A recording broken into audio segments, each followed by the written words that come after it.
We walk the talk, not only talk the talk. Yang artinya, halo para kocokers, apa kabarnya? Bagaimana? Sabun masih aman? Kalau masih aman dan masih belum bolong, tenang cu. Kali ini Aing akan membawakan cerita yang auto membuat si Stephen kejang-kejang lah. Baba Boy. Penasaran, ingin tahu, dan ingin loli. Sama Aing juga. So, daripada penasaran, tanpa banyak basa-basi lagi, yuk kita langsung aja lah ya masuk ke alur ceritanya mamang. Pada abad 21, di mana teknologi game tengah berkembang-kembangnya, hiduplah seorang pemuda culun, cupu, tidak tahu masa depannya mau dibawa kemana. Sebenarnya nggak secupu itu sih, tapi lebih suram malahan cu. Kenapa Aing bilang seperti itu? Sebab memang dulu si MC kita yang bernama Hiro ini bisa dibilang seorang pria yang cukup tampan, populer, bahkan seorang es atau gacoan dalam klub lari sekolahnya. Namun kehidupan Hiro itu seketika berubah drastis ketika di tengah-tengah perlombaan tersebut, dan mungkin si Hiro ini hampir menang malahan ya. Si Hiro malah tiserele dan ngompol bajir di tengah-tengah banyak orang yang menaruh harapan kepada Hiro. Bahkan sang pelatih yang melihat kejadian tersebut sampai ya semangat aja lah buat Hiro mang. Hiro, daijoubu ka? Daijoubu? Besto time dasu kari ni shouben dashi yagatta zo. Dan iya, dari sinilah kehidupan Hiro pun benar-benar berubah drastis. Menjadi suram, jomblo, main game mulu, dan suka dipalak gitu kan oleh teman-teman preman di sekolahnya. Yo, Hiro janei ka? Tanishiro-kun, Mishina-kun mo. Hiro yang tidak mau cari ribut sih dengan senang hati ya memberikan sebagian duitnya itu kepada kedua preman yang kita panggil saja si Won dan juga Toru. Namun ketika Hiro akan membeli game kesukaannya, Hiro itu baru sadar bahwa yang ia berikan kepada si Won dan juga Toru bukanlah 1000 yen, melainkan 10.000 yen. 1000円足りないんですけど。そうですか。ダメっすよね。ダメっすね。Menyerah untuk mendapatkan game kesukaannya, secara kebetulan Hiro menemukan sebuah toko game yang sebenarnya dari luar sih kurang meyakinkan ya bro. Tapi ketika Hiro masuk ke dalam, gede muang ruangan gamenya, maksud Aing yang gede. Setibanya di sana, Hiro pun bertanyalah kepada sang penjaga toko yang seorang One-chan selebeu. Kak, ada game Pikwe 22 gak ya? Sang One-chan yang mendengar pertanyaan dari Hiro sih, ya iya aja ya. Sini 10.000 aja udah net loh. Nying, murah uy. Tapi ketika Hiro sudah membayar dan mendapatkan game tersebut, Hiro begitu terkejut ketika Hiro menyadari bahwa game yang ia beli bukanlah game yang ia cari-cari selama ini.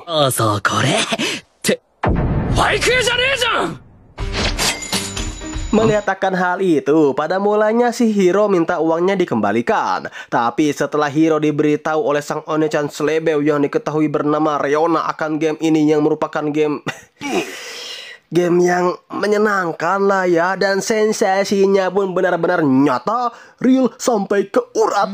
Reona pun berjanji kepada Hiro akan mengajarkan Hiro tentang teknik-teknik yang ada pada game tersebut secara mendetail dan terperinci. Wah, mendengar hal tersebut, maka Hiro pun tanpa pikir panjang langsung membeli game itu.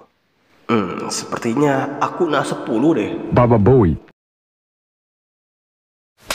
Oh iya, sebenarnya si Hiro ini memiliki seorang adik perempuan bernama Kaede. Tapi setelah Kaede melihat kakaknya yang sekarang begitu suram dan medesu, di sini hubungan Hiro dan sang adik ya tidak terlalu akur ya teman-teman. どうでもいいけど、もう二度と深夜にゲームやんないで。どうしてもやるなら目と鼻と口を塞いでからやってよね。死んじゃうだろ。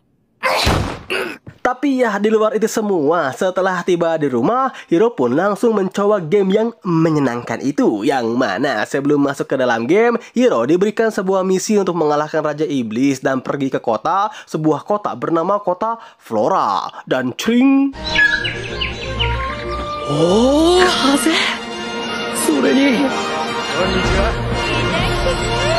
Iya, kini kita diperlihatkan pemandangan dari game yang benar-benar seperti real. Avatar Hiro pun diambil dari tubuh aslinya, dapat merasakan makanan seperti di dunia nyata. Bahkan di sini Hiro pun dapat merasakan rasa sakit. Ya, pokoknya game ini itu benar-benar real banget lah ya, Wak.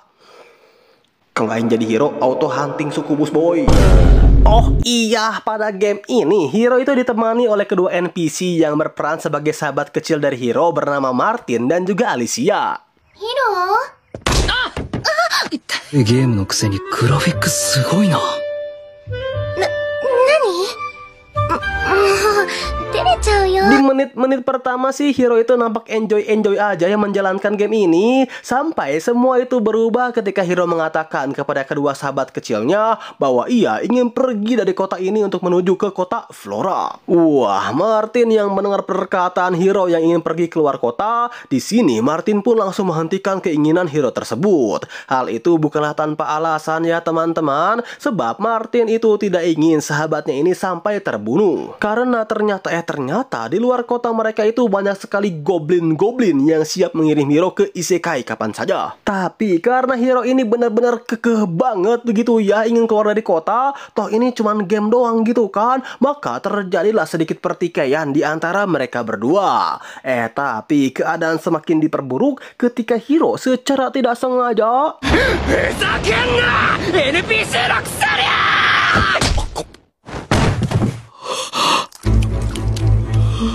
Iya, Martin pun seketika tewas karena mengemut pisau. Wah, Alicia yang melihat sang kakaknya tewas tepat di hadapan matanya tersebut, tentu dong di sini Alicia pun langsung menyalahkan hero. ねえヒロ、あんたこれどうすんの？ねえねえ。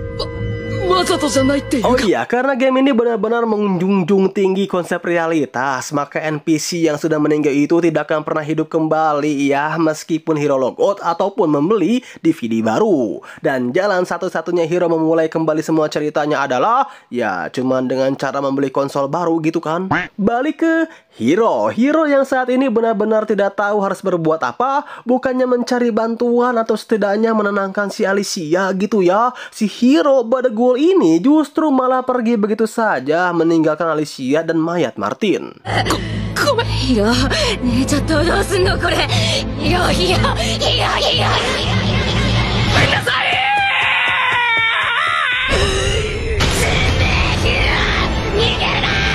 Tapi di tengah-tengah kepanikan hero, tiba-tiba saja muncullah ya, muncullah Reona di hadapan hero. Tapi karena di sini Reona hanya bertugas sebagai support yang membantu hero untuk menyelesaikan game ini, maka bentuk dari Reona ini adalah sebuah peri mungil dan Reona juga tidak akan bisa dilihat oleh NPC lainnya. Satu lagi teman-teman, setelah hero membunuh Martin, di sini hero itu mendapatkan sebuah titel yaitu 称号ベストフレンドキラー。は？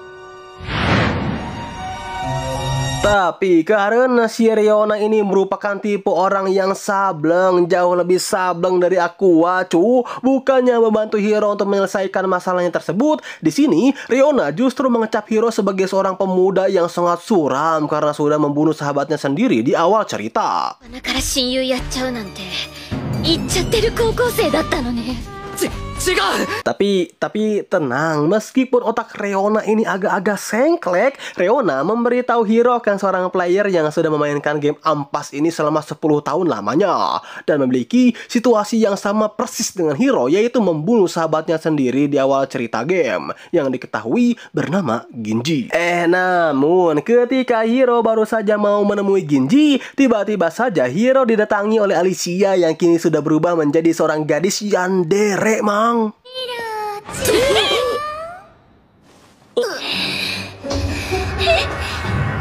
探したよ。すっごく探したよ。 Meskipun di sini Alicia mengatakan bahwa ia itu sebenarnya sudah cinta banget ya kepada hero, tapi itu semua tidak memudarkan tujuan Alicia untuk mempertemukan hero dengan sang kakaknya tersebut. Wah, hero yang belum mau tusun gitu kan, maka hero pun tidak memiliki pilihan lain selain langsung lari terbirit-birit meninggalkan Alicia dalam mode yanderenya itu. Yang tentunya dong Alicia tidak akan melepaskan hero begitu saja. Hingga ketika hero ini benar-benar sudah kewalahan dan terpojok, muncullah Alicia yang langsung menyerang hero.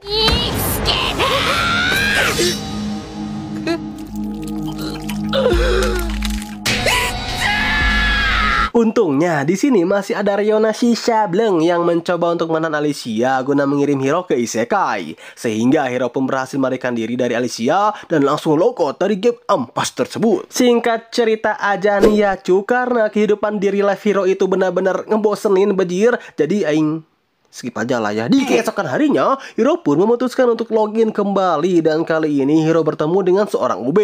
Yang siapa lagi gitu kan kalau bukan si Genji-san. Nanda? この辺じゃ見かけねえ NPC だな。しかして、銀次さん Setelah si Ube ini menyembuhkan luka di tangan Hiro dengan tanaman herbal, si Ube pun langsung mengajak Hiro ke sebuah kasino untuk ngobrol-ngobrol lah. Dimana Hiro pun langsung bertanya kepada si Ube tentang bagaimana cara ini si Ube menyelesaikan masalahnya ketika si Ube ini membunuh sahabatnya sendiri. Tapi ya si Ube yang benar pertanyaan dari Hiro sih jujur ia tidak tahu akan jalan keluar dari masalah itu, sebab si Ube sudah mengirim kedua sahabatnya itu ke isekai secara langsung. Namun di sini ada yang aneh ya teman-teman. Dimana ketika si Ube ini tengah berbicara dengan Hiro, nampak si Ube pun berbicara juga dengan sosok yang tak terlihat. Yang pastinya itu bukanlah peri seperti Riona ya teman-teman. Oi, 今人と喋ってんだろ。だからよ。 Tapi yang pasti, jika Hiro ingin si Ube membantu Hiro dalam mencari jalan keluar, si Ube ini bisa-bisa aja ke membantu Hiro. Wah, mendengar perkataan si Ube, tentu dong si Hiro ini merasa memiliki setitik terang cahaya. Namun maksud dari membantu si Ube ini adalah...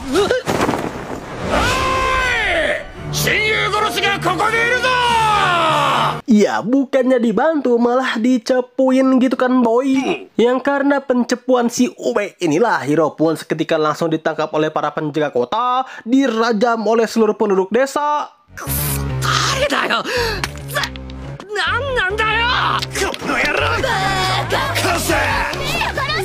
Dan dijebloskan langsung ke dalam penjara. Nah, di dalam penjara inilah Hiro bertemu dengan hantu Martin yang terus-menerus menyalahkan Hiro sembari menagih janji mereka berdua ketika mereka masih bocil di bawah pohon Kenura. Hiro, 誓いの言葉だ。ケヌラの木の下で誓った言葉を言え。知らないんだ。 Hiro yang tidak tahu akan janji mereka ya ketika mereka masih kecil, sebab Hiro kan ini juga baru spawn gitu kan. Di sini Hiro hanya bisa meminta maaf dan meminta ampun kepada Martin. Hingga ketika Hiro ini benar-benar sudah ketakutan banget akan kemunculan Martin di hadapannya, tiba-tiba saja muncullah.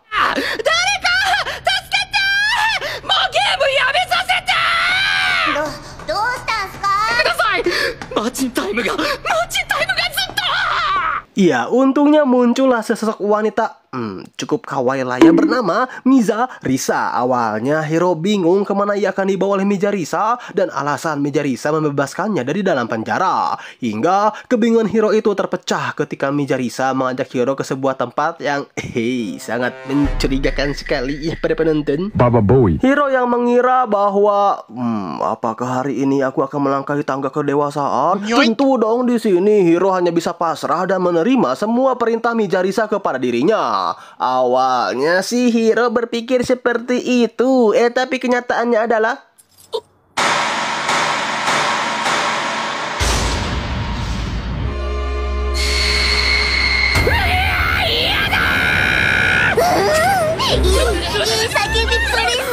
iya, alih-alih menaiki tangga kedewasaan yang ada si Stephen auto hilang gitu kan. Jadi Miza Risa ini merupakan seorang algojo yang bertugas untuk menginterogasi Hiro. Sebenarnya sih peraturannya cukup simpel ya. Jika Hiro mengakui bahwa ia sudah membunuh Martin, maka Hiro akan langsung dijebloskan ke dalam penjara. Tapi jika Hiro selama dikombo dewa oleh Miza Risa, Hiro masih tutup mulut, maka Hiro akan dibebaskan langsung oleh Miza Risa. Namun ya itu minusnya, si Hiro akan auto jadi Lego gitu kan.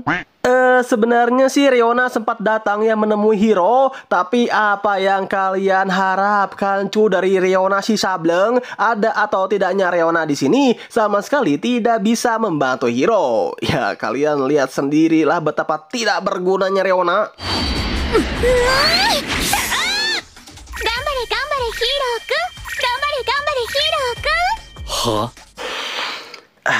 Semangat aja deh bang. Tapi ketika Miza Risa akan membuat Hiro menjadi Lego, tiba-tiba saja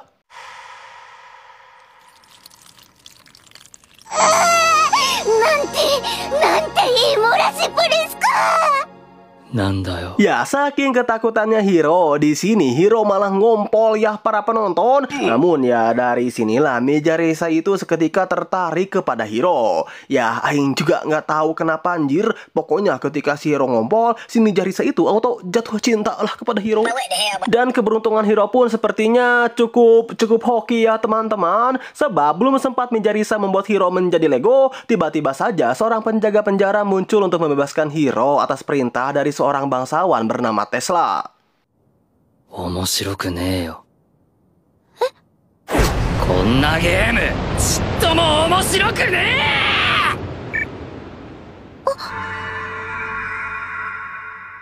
Tapi ya karena Hiro udah capek banget ya mainin game ampas ini, Hiro itu sempat pada titik udah nyerah lah dan mau mengembalikan game ampas tersebut kepada Reona awalnya. Tapi setelah Reona melakukan ini, serta mengatakan bahwa jika Hiro bisa menamatkan game tersebut, Reona ingin langsung menikah dengan Hiro. Serta Reona mengatakan juga bahwa saat ini Reona itu udah benar-benar jatuh cinta kepada Hiro. Auto membara lagi lah cuy ini si Stephen. そういう言い回しをされちゃったら。一緒にしよう。 Singkatnya, setelah Hiro kembali login ke dalam game ampas ini dan keluar dari ruang penyiksaan Mejarisa, kini kita diperlihatkan Hiro yang bertemu dengan sesosok orang yang sudah menyelamatkannya, yaitu Tesla. Nah, alasan Tesla menyelamatkan Hiro sendiri adalah karena Tesla percaya bahwa Hiro itu tidak bersalah ya, dan kematian Martin itu fix benar-benar sebuah kecelakaan saja. Tesla bisa mengambil kesimpulan tersebut karena jika Hiro memang benar-benar berniat untuk membunuh Martin, Hiro sudah menggunakan pedang yang berada di kamarnya. Wah, mendengar kata-kata pedang, tentu dong setelah Hiro berbicara kecil dengan Tesla, Hiro pun memutuskan untuk kembali ke rumah lamanya untuk mengambil pedang tersebut. Tapi baru aja cuy ini si Hiro tiba di rumah lamanya, tiba-tiba saja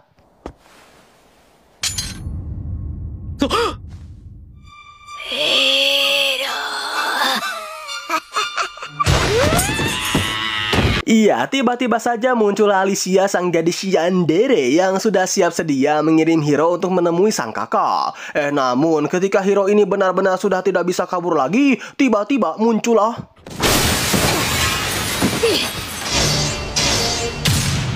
Itan Shinmonkan Mizarisa, このいい漏らしっぷりの恩方はやらせないっすよ。 いや、お前か。 Iya, muncullah Mejarisa yang ternyata nih ya, setelah ia melihat Hiro mengompol tempo hari, Mejarisa itu selalu menguntit Hiro secara diam-diam. Tapi ya percuma aja gitu kan, mau se-OP apapun dan sesadis apapun Mejarisa, namun di hadapan Alicia dalam mode yandere-nya, Mejarisa ini bukanlah musuh yang begitu berarti.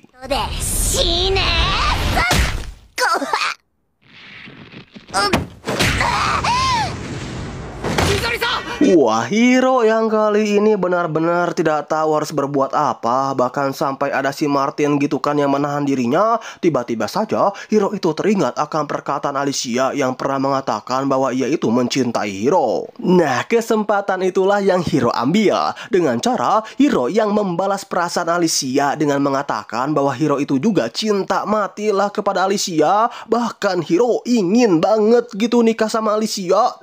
Alicia yang mendengar perkataan Hiro barusan pun seketika meng-off-kan mode yandere-nya dan kembali ke mode semula. Tapi percuma aja gitu kan bagi Alicia. Meskipun dirinya itu sangat senang mendengar bahwa Hiro juga ternyata mencintai dirinya, hal tersebut tidak akan pernah bisa mengembalikan sang kakak yang sudah meninggal. Tapi setidaknya untuk saat ini Hiro masih tetap aman lah dari maut. 死んだ。人が死んだ。それも大好きだった兄さんが死んだのよ。どうしてあんたは逃げたのよ。 Namun Hiro yang merasa bersalah karena sudah main pergi begitu saja meninggalkan Martin yang saat itu tewas di tangannya, dan juga Hiro yang penasaran akan janji dirinya dengan Martin. Di sini Hiro pun menanyakan akan letak pohon Kurena kepada Reona. まさかヒロ君、おしっこ。違います。Bisa-bisanya si Nying nanya mau kencing ya. Tapi ya di luar itu semua, setibanya Hiro di pohon Kurena, di sini Hiro pun meminta Martin untuk memunculkan dirinya di hadapan Hiro. ヒロマーチン来てくれたのか。 Sebenarnya Hiro ingin sekali ya meminta maaf kepada Martin karena bagaimanapun juga kan kematian Martin itu berkat dirinya. Namun karena Hiro berpikir daripada ia meminta maaf, lebih baik Martin itu ikut saja berpetualang dengan dirinya. Tapi ketika Hiro menjabat tangan Martin, tiba-tiba saja Hiro terjebak di mana dirinya, Martin serta Alicia masih menjadi seorang bocil. あんまりアリシアをいじめんなよ。悪かったぬら。ちょっと待って、俺一人だけ飛び抜けてアホっぽくね。 Jauh lebih celepung juga ini cuci Hiro waktu masih bocil. Namun di balik muka Hiro yang cilepeng dan nampak seperti bocil-bocil pemain sabun, tapi disinilah Hiro dan Martin itu membuat sebuah janji yang akan selalu mereka pegang sampai mati. Yang mana janji tersebut adalah 俺とお前は織田とマーチは。俺とお前は死んでもずっと親友ぬら。 ya kita berdua adalah sahabat sampai mati. Wah, Martin yang mendengar akhirnya Hiro itu mengingat janji mereka, seketika merubah wujudnya menjadi wujud normal dan menghilang dengan keadaan bahagia. 俺と一緒に。マーチンタイムはもう終了だ。ヒロ、ありがとうな。 Kok agak nyesek ya cu bagian ini, mana nggak punya pacar lagi buat nyender uy. Apa hubungannya kocak? Ingin punya bayi. Apalah admin ini cuk. Tapi di tengah-tengah adegan haru tersebut, Reona yang sedari tadi melihat Hiro itu ngomong sendiri. Secara kan Reona tidak bisa melihat arwahnya Martin ya para penonton. Di sini bisa-bisanya Reona mengatakan, だからヒロ君公園でブツブツ喋ってる変なキモい人みたいだった。いや何それひどくね。 namun masalahnya belum berhenti sampai sini saja anak muda. Sebab baru saja Hiro menyelesaikan masalahnya dengan Martin, tiba-tiba saja lonceng gereja berbunyi yang menandakan kini desa mereka tengah diserang. Oh, diserang sama siapa bang? Sama Loli? Ya enggak dong, aing karungin satu-satu buang kalau itu mah. Melainkan di sini desa Hiro itu diserang oleh sekelompok goblin. Namun goblin pada anime ini itu berbeda dengan goblin-goblin yang suka mengskibidi para wanita ya para penonton. Melainkan pada anime ini goblin itu salah satu monster yang paling OP dengan kecepatan di atas rata-rata. Oh ya, aing hampir lupa. Jadi menurut Reona the Sableng, ketika Hiro mati di game ini, konsol Hiro itu akan ikut rusak juga ya para penonton, alias meleduk lah. トリリオまで取られる理由がこれで分かったでしょ。だからそんなゲームをなぜ定価で俺に売った。 Ya oleh sebab itu, Hiro yang tidak ingin mengambil resiko, sebenarnya sih Hiro itu cuma ingin bersembunyi aja ya daripada harus melawan para goblin-goblin yang nampak overpower tersebut. Tapi setelah Hiro melihat ada sesosok Loli dalam bahaya, jiwa lolicon Hiro tentunya tidak bisa diam begitu saja dong Kang. あなたロリコンなの？なんでだよ違うわ。 Yang oleh sebab itu, setelah Hiro dan Reona membuat rencana di mana Reona akan mengalihkan perhatian goblin dengan sangat membantu sekali, bukan? Di sini dengan jiwa lolicon yang membara-bara, Hiro pun langsung bergegas menyelamatkan sang Loli. Ya meskipun pada awalnya Hiro sempat terkepung sih, tapi dengan tekad lolicon yang membara-bara dan semangat 45, Hiro pun langsung mengangklok skill baru yaitu lari cepat.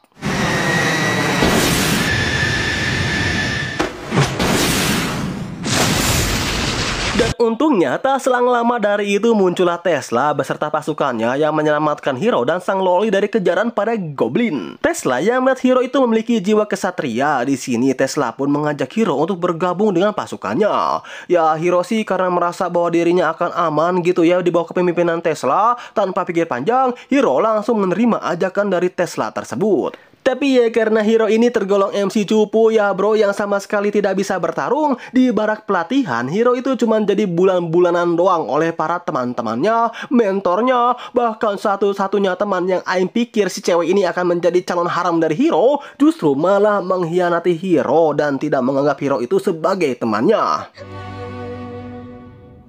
ヒロと友達なんかじゃない。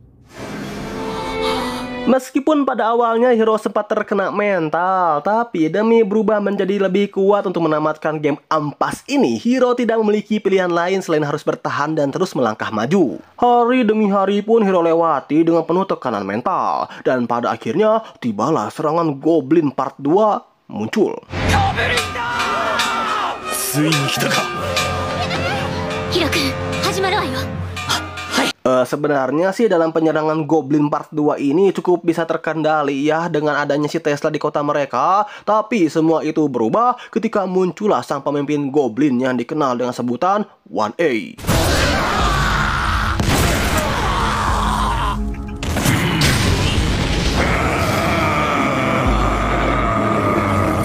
Tesla yang melihat akan kemunculan sang pemimpin Goblin yang jauh lebih overpower daripada Goblin biasanya, di sini Tesla pun memerintahkan para prajuritnya untuk mengambil sebuah kandang yang berisikan para Goblin-Goblin mini. Awalnya sih hero mengira bahwa kandang Goblin itu merupakan anak buah dari si 1A, tapi setelah hero menyelidiki lebih jauh tentang Goblin-Goblin yang berada di kandang tersebut, hero itu sadar bahwa kandang yang berisikan Goblin itu merupakan anak dari sang 1A yang sudah Tesla culik. Agar apa? Ya agar si 1A ini bisa lengah dan dapat dikalahkan oleh Tesla dengan mudah.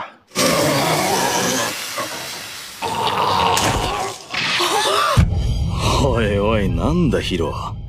お前は思ったより頭がいいんだな。 Tapi bukan hanya itu saja maksud dan tujuan Tesla sebenarnya. Jadi Tesla sengaja menculik bayi Goblin karena ternyata Tesla yang kini sudah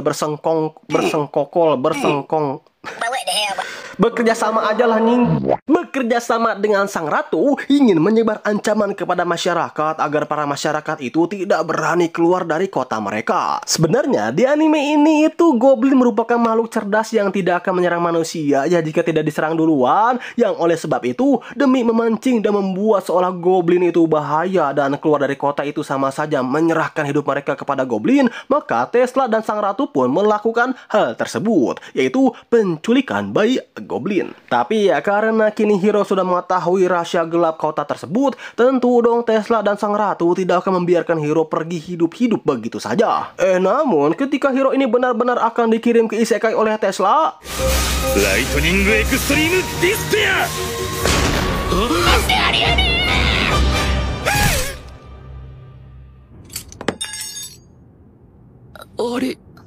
Iya, Alicia mengorbankan dirinya untuk hero. Sekaligus di sini Alicia itu meminta maaf karena selama ini sudah jahat banget ya kepada hero dan berniat untuk membunuh dirinya. Tapi satu hal yang pasti, Alicia benar-benar merasa bahagia ketika hero itu mengatakan bahwa hero mencintai dirinya dan ingin menikah dengan Alicia. Serta pesan terakhir Alicia kepada hero adalah, ヒロ、私と兄さんの分まで生きて。